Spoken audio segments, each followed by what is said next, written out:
Birleşmiş Milletler resmi web sitesinde yer alan ve Çin'le ilgili 14 Haziran'da yayımlanan raporda 12 Birleşmiş Milletler İnsan Hakları uzmanı tarafından Çin Komünist Partisi'nin işlediği insanlık dışı uygulamaları kapsamlı incelediği ve Falun Gong müritlerine Uygur Türkleri başta olmak üzere Doğu Türkistanlı Müslümanlara, Tibetlilere ve Hristiyanlara yönelik Çin'in iç organ hırsızlığı karşısında şok olduğu ileri sürülüyor.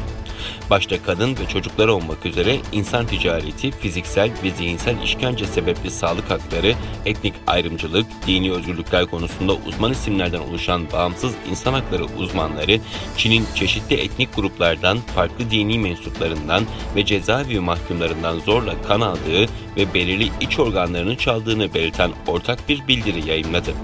Bildiride mahkumların DNA örnekleri ve diğer biyolojik verilerinin iç organların dağıtımını kolaylaştırmak için detaylı inceleme sonuçlarının doğrudan canlı organ veri tabanına kaydedileceğini kanıtlayan güvenilir bilgilerin olduğu da belirtiliyor.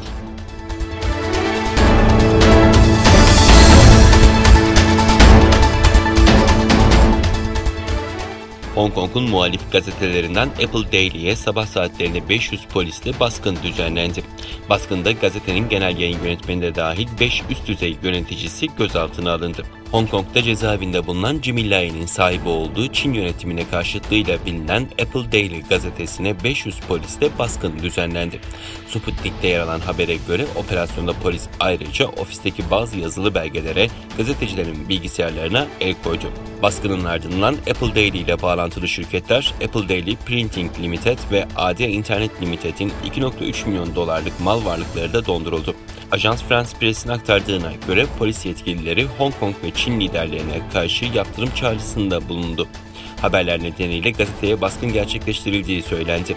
Hong Kong Güvenlik Başkanı John Lee, gazete çalışanlarının ulusal güvenlik yasasını ihlal etmekle suçlandığını açıkladı.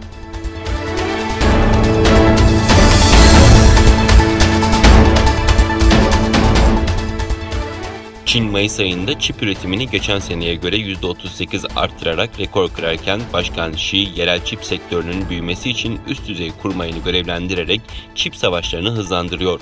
Çin Mayıs ayında 30 milyar adete yakın çip üreterek geçen yılın aynı dönemine göre üretimini %38 arttırdı. Çin yılbaşından bu yana toplamda 140 milyar adet çip üretirken ülke yerel yarı iletken endüstrisini destekleyerek ABD teknolojilerine bağımlılığını azaltmayı planlıyor. Çin Başkanı Xi Jinping, teknolojide kendi kendine yeterliliği sağlamak ve yerel sektörün ABD yaptırımlarının üstesinden gelmesi için Başkan Yardımcısı Liu He'yi görevlendirdi. Liu He, 3. nesil çiplerin üretilmesi için geliştirme ve kapasite çalışmalarını yapmak için görevlendirilirken, bu teknolojiye ulaşmak için gereken siyasi ve finansal desteğin formüle edilmesi için de çalışacak.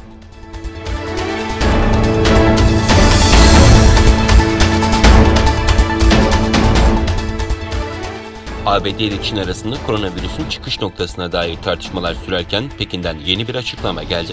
Üst düzey bir Çinli epidemiyolog, koronavirüsün kökenine ilişkin araştırmaların bir sonraki aşamasının ABD'de gerçekleştirilmesi gerektiğini söyledi. Çin Hastalık Kontrol ve Önleme Merkezi'nden epidemiyolog Zheng Guang, Global Times'a yaptığı açıklamada dikkatler ABD'ye çevrilmeli dedi. Zheng, ülkenin sahip olduğu tüm biyolojik silahlarla ilgili konular dikkatli bir şekilde incelemeye tabi tutulmalıdır diye konuştu.